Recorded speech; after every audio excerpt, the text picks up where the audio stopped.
Hello, my name is Hugo, and I am a visual effects supervisor and director.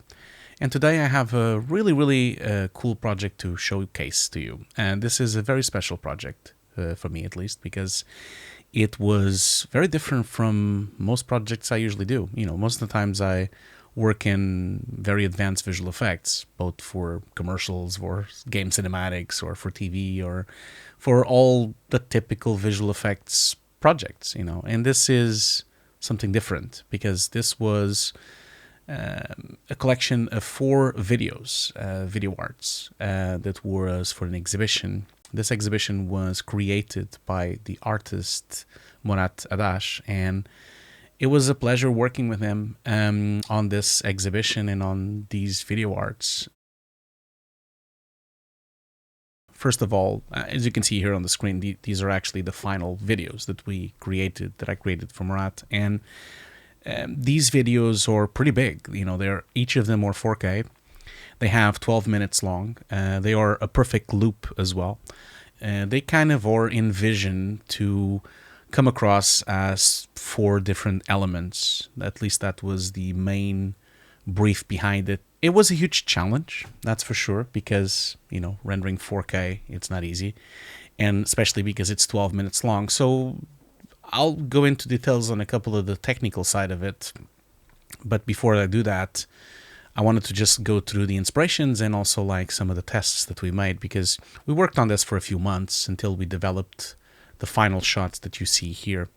Before we even begin, we need to talk about the shoot, really. So this was a simple shoot.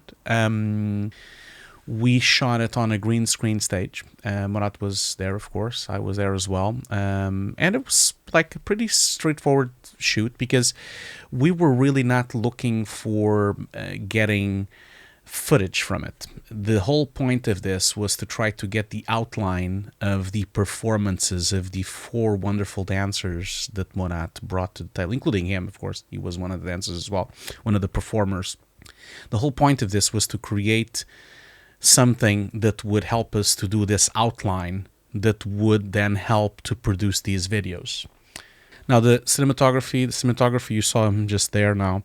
He was Arturo Bandinelli, and he helped us with filming this, of course. He's a common collaborator of Murat, and it was really wonderful to see him here. The setup was really simple. We had a Blackmagic 6K camera filming with the tripod, and then of course we had a video assist, really, to just watch what we were doing. And then the takes would be done with a soundtrack that would be pre-selected for each of the performances so that they can at least do it. We did 2 takes for each person, for each performer. This is Murat, for example, here he's performing his bit. And so it was always 2 performances. Of course, the 2 performances would never be the same, of course, because they have a lot of...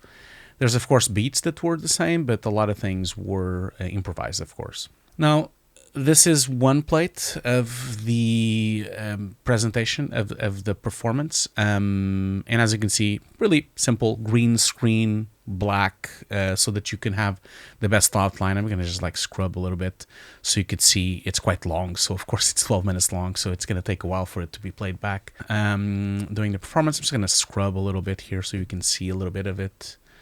It's not really important that you see little bits. I mean, and last but not least, we have Murat himself, the creator of this entire installation and art exhibition, dancing as well for his performance. So once we got this, he did provide me with enormous amount of references about the camouflage aspect of this project. And these patterns, all of these became kind of a main reference. He explained it much better than me, of course. But, and also we had like, this image really stuck with me. Like Murat sent me this, and he was really interested on having this kind of like special kind of color thing that you get. It's really hard to explain. I'm not British, so I don't know the word for it, but this kind of like rainbow of color that you get with oil surfaces and gasoline surfaces. So, and this all comes through this tissue, this fabric that was used on the exhibition. You saw the photos of the exhibition. we had this fabric that was intertwined with two lines with two different colors. And so obviously when you started merging it and moving it around, it would create different colors, which was really cool. You had this mixture of like purple and rose and reds, and it was really cool. Now, on the other hand, we also had like some really cool inspirations that Murat sent it to me from other artists as well. It really stuck to me, this presentation, for example. And this presentation was pretty awesome, actually. This is created using... I believe this is the fill tool, a content-aware tool from Photoshop, which really produces really some hairy like imaging, really. And of course, Monat sent me quite a lot of other references, and also like quite a lot of references of things that had to do with losing form or particles emitting, or things that would leave their form and kind of like float around. There's quite a lot of examples like that in here. Once we did this, like Morat and his editor and his team actually did some tests themselves. They sent me this for me to kind of look at what the outcome could be. At the end of the day, these were not that successful. This was not what Morat was trying to achieve. But we did come across through multiple variations and versions, and just playing around with somehow trying to get like some kind of camouflage, trying to hide the performance as much as we could. The first stage really for me, like once I started doing some compositing on this project, was really to start to like at least have the outline. So this was a typical key, and then just like trying to get like an XOR in Nuke, and try to like get like an outline. And then of course play around with speeds and play around with kind of time offsets and time flows, and just try to experiment a bit like that. Morat was very fond of these tests. Obviously these were still too... They didn't really hit the brief, because the brief was supposed to be making a camouflage and completely losing the sense of the performer. The performer would be merged into the background so that we completely lose every evidence of who was the performer. So these were cool tests, but in the end of the day, didn't really respond to the treatment. But I still really like them. Ended up like then doing another test. This was an early test, which was to play around with the form and liquid displacement, trying to get some kind of sense of displacement going on. A bit like that liquid that you saw with the gasoline and the color patterns. That was the objective with this. We spent quite a few tests on this. And then also like the idea of echo and the idea of time echo. I think that was really cool. I really enjoyed that. And of course liquefied, almost like liquefying the characters. This was achieved by using displacement techniques with multiple layers, stack of stock footage and some effects and pull down effects, all done inside of Nuke using displacement and time echo effects.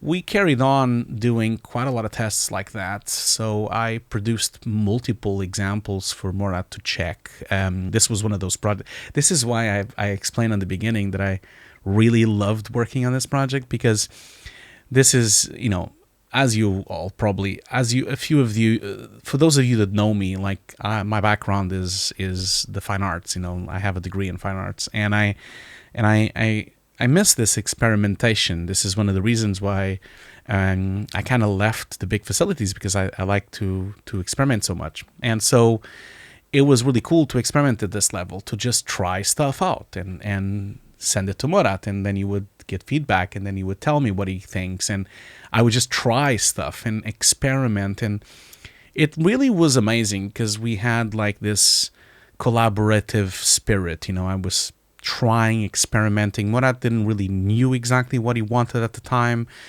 He was just wanted to see things, and I just gave him a bunch of tests and a bunch of examples of things that I think would work for his brief and for his exhibition. For example, early on, I love these ones. These are almost like liquefied glass prisons of where the create of where the dancer is inside, almost stuck on some kind of viscosity plastic. Really love these effects that I created here in Nuke. Again, with displacements and a lot of trickery inside of Nuke. Obviously, this didn't really... Morat liked them, but it didn't really correspond to exactly what he was looking for this project. So maybe perhaps one day I'll use this for something else. But so after all these, I kind of like went back into the shape itself. So at this stage, we were discussing the different types, air, fire, water, like trying to get like a sense of different types of effects with using clouds, with using, all those kind of things. We also like spent quite a long time playing around with actual fire, lava, those kind of effects as well. These were some early tests, which I really enjoyed doing, using fire elements to merge the shape of the performers. These were the 3 earlier tests. And I think for me, like personally, this was kind of like an eureka moment. Like I think when I created these for Murat to watch, I think this is the phase where we really started to think, okay, well, this is going to work. We like this. This is definitely going to be cool. And from here, things became much, much faster, really. These are other examples of different types of example. These are all with the same performer. This is with Maria's performance. And so on the left side, we had like a pulsating echo effect. In the middle, we had a more exaggerated version of that effect. And then on the right side, we had like this fire turbulence effect going on. And then at the very side of the right side, we have this like liquefied, almost like emulsion looking thing. And so this was like a first stage of me, like, again, trying. And one thing you need to realize with all of this is that these are all 4K. They are like not 12. At this stage, we were not doing 12 minutes, but we were doing like 2 minutes, 3 minutes. These look simple, but even on my computer with 56 cores and 360 gigs of RAM, this still took like 5-6 hours each to render. So it was a quite heavy brute force methodology. And because the performance is so erratic, that you really never really know exactly what you'll get. Like, it's like, okay, you put the effect on, and it's like, okay, maybe in that second it's going to look like nice, and then maybe the next second is not going to look good. It's not like you can kind of like control the effect for 12 minutes, because 12 minutes times 4, because we're talking about 4 videos, 12 minutes each, 4 performances, would have taken an enormous amount of time to animate something like that. But I also didn't want to do that. I felt like, and I think we talked, me and Murat, about that. I like the basically the random factor of all of this. It's almost like improv. It's like we're improvising. I put the effect on, render for a few hours, have a look at it. Put the effect on, render for a few hours, look at it. It was definitely like improv, almost like theater. It was experimenting with this. We then moved on. This is a bit more finessed, same effect with the pulse and also the liquid. These are just variations. At this stage, also another eureka moment that happened on this project was when we started playing around with time echo extended effects, where basically you already have a randomization of the shape, but then suddenly you have this complete times 2 randomization, which is the time offset, which merges 10, 15, 20 frames on top. And so the shape was already not a shape. So you start with an outline, which is not a shape anymore, and then you displace the shape, but then you also put time offsets on top, and it even becomes even more and more and more displaced. So this was really cool. And I think these were, I didn't brought all the tests we did. Like, we did a lot more tests and a lot more variations, but I don't want to spend here like hours just showing you tests. So let's move on to the actual final version, for each of the films. So these are the VFX breakdowns, really. So one of the things that I wanted to really mention really quickly was that we had these wonderful liquid footage and stock of fire footage, liquid, hair, clouds. All this stock footage was actually the driving force of all these displacement factors that we had on the films, and they all kind of were driven by either pieces of stock footage or highly color corrected stock footage or highly altered stock footage that was the driven factor of the composite. Here's the 3 stages, I guess. So on your left you have basically the raw footage in green screen from Blackmagic. We shot it in 6K. Middle you have the key, just a regular key. The cool thing about this is it didn't even need to be a very good key. It just needed to be an okay key. I did them quite quickly using just Keylight inside of Nuke.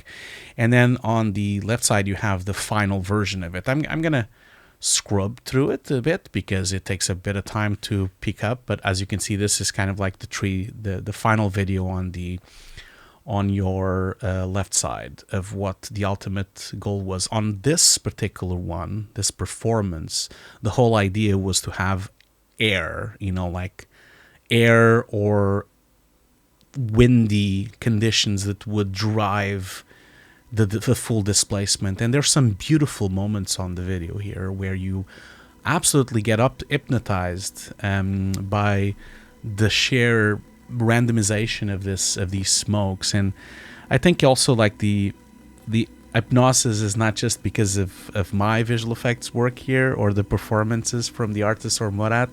It also definitely comes from the amazing soundscape created by Sofia Loizoy. I'm sure I'm mispronouncing that. I apologize if I did. I'm terrible with names. But Sofia did an amazing soundscape for this, and it really like pulled through.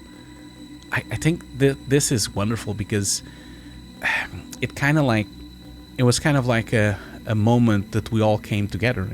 Like it was so cool because Murat had this amazing idea. I had all these ideas of experimenting things which Murat was so open to, and together we build all these videos. And then of course with the amazing sound of Sofia, like in the performances of these wonderful performances as well. I'm really proud of this. So this is a breakdown, typical fashion visual effects breakdown, where you see stage by stage, and as you can see, a very simple composite, really. It's really like working with edges and displacements and color corrections, a lot of color correction, chromatic aberrations, lens distortions. There's a lot of things on top. The comps are quite heavy. Then can move on to Matthias' video. This personally is my favorite. Don't tell that to anyone. Don't tell to Murat, but it's definitely my favorite one. And because it's the fire thing, and especially when Matthias starts moving quite a lot, it's beautiful how... Oh yeah, and I forgot to mention one thing, of course. I completely forgot about that. We had... You remember that tissue, that fabric that would float around that Murat sent me as a reference? We used that fabric to comp on top of this footage so that we would have a randomization of purples, pinks, reds, and kind of cold blues coming through the footage, so that would randomly... Basically what I did was I picked up that piece of fabric, blurred it a lot, and used it as an overlay to drive the color from the displacements, and it looks beautiful. I really like the way that it kind of like moves around randomly, and sometimes it gets a bit more red and sometimes it gets a bit more purple, and again, very, very much driven by pure chance, because you never really know exactly when the fire, where it will be, and the combination of the fire with the displacement, with the performance, and with the overlay of color will always produce different things. That's the cool thing about it. So this exact effect that we have here with the fire, if I would have applied this effect, tweaked a few settings, and put with, for example, with Morat's or Maria's performance, it would look completely different because of the shape of the body. So maybe the fire would be thicker, or maybe if he's taller, the fire would go longer. The whole thing would be driven by this bass performance, so, which was really cool.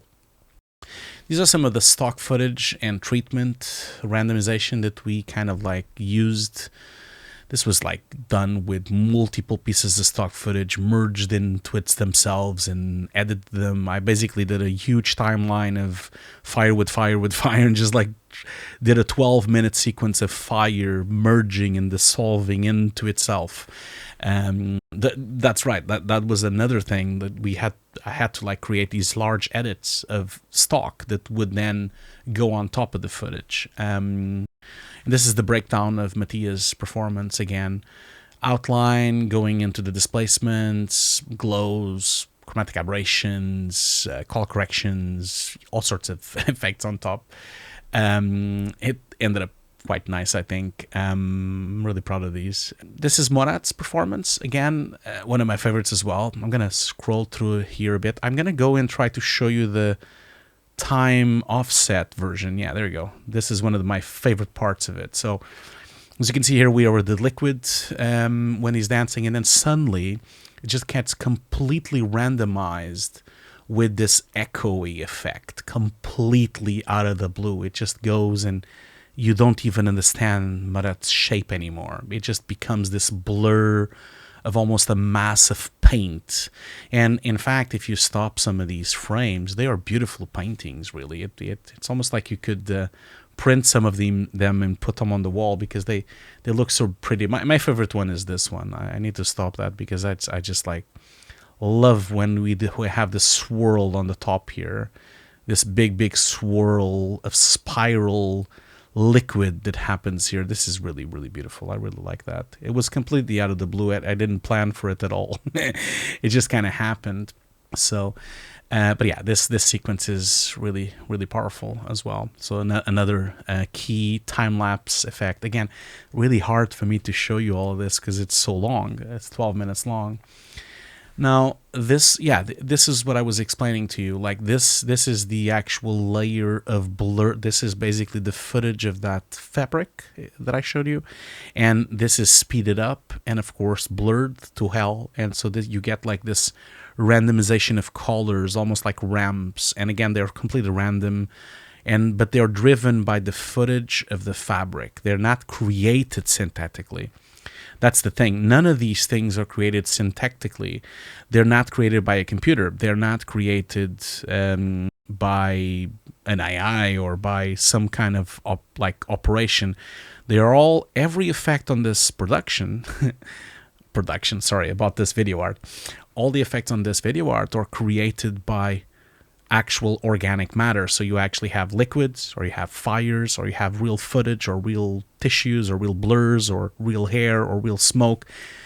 And I think that's where, for me at least, personally, I think that really helps the brief as well, because none of it is an automated mechanical thing that was created on a computer. It's actually organic footage that was merged and interlocked. And this is why this talk is about like the topic of the talk is about like really weird compositing approaches, because this is like guerrilla compositing.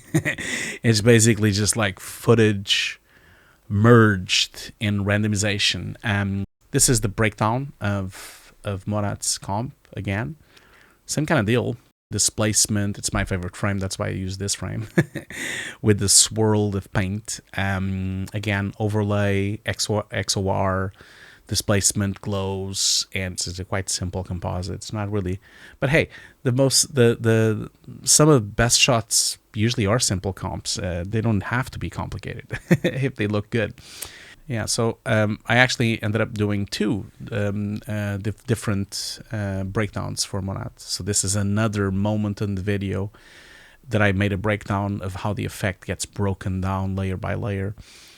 And last but not least, Maria's performance. This was what we would call the pulse. Yeah, so I forgot to mention we had, of course, air at the beginning, then we had fire with Matthias, then we had like water and liquid with Morat, and now we have pulsating, like a pulsating effect going on, almost like seismic earth, kind of earthquake type of level of effect with Maria's performance. And her performance was really very, very fast as well, so it really helped the pulsating quite a lot, because it kind of like made it completely randomized. And as you can see, there's like some beautiful moments here with the pulses and all the little graphics kind of like going out of the body, especially. And sometimes on some frames you don't even understand what's going on. It's like her shape gets completely lost, as you can see here. So, and this was driven by these kind of liquids. This was some footage that Morat provided to me, and I then speeded it up and merged it and comped it and made it work with the rhythm of some of the dance. So I kind of like retimed it, remerged it, repurposed it, and kind of like composed it and did color correction on top of it. And then you kind of like end up like something like this, you know. This would be like a breakdown of that.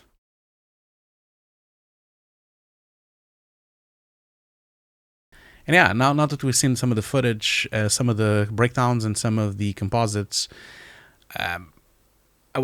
Morat was very kind to provide some footage of the exhibition itself. So this is the actual final exhibition, where you have the videos on the screens, then you have the curtains on the environment, and then you also have the performers in the environment as well.